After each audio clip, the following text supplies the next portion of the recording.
Magandang hapon mga kaprobinsya. Ayan oh. Ito na po yung tubo natin oh, na ipatabas no. Ayan, bali ano, kinupi lang po natin. Tumubo na po no. Ayan, ang ganda ng pagkatubo niya. Ayan oh. Bali napaararo na rin natin to. Tapos doon sa bandang likod nahulipan na rin kahit kunti lang no.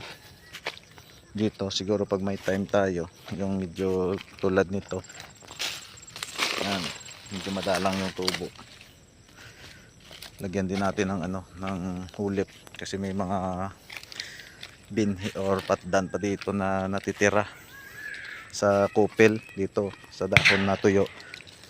Ayan, tulad nito. Ayan, ito.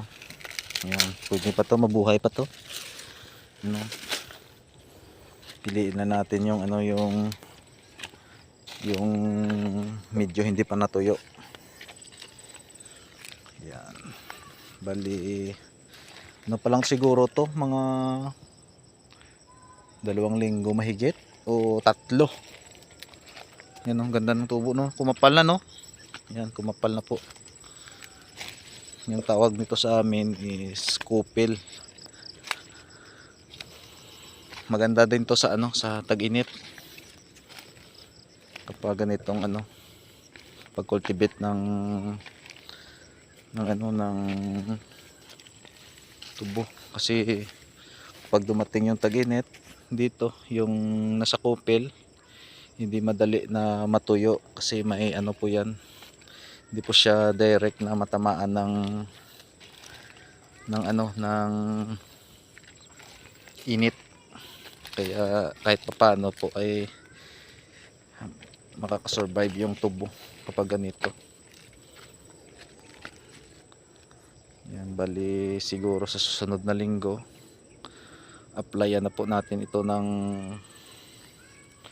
abono para mas mabilis sumibol. Ayan o, ang ganda ng ano niya no, ang tubo niya no. Applyan po natin to ng abono, siguro 16-20 tsaka urea i-mix natin para yung 16-20 ay ano po yan, pang parami ng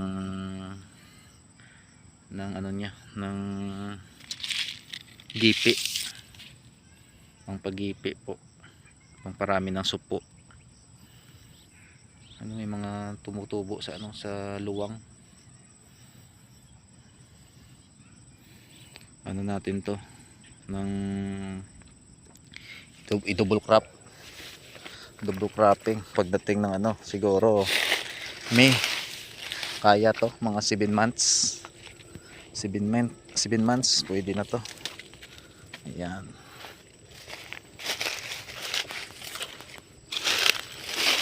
ayan, thank you po no mga kaprobinsya sa inyong panonood, at bali in-update lang po natin yung ating tubuhan, maliit na area.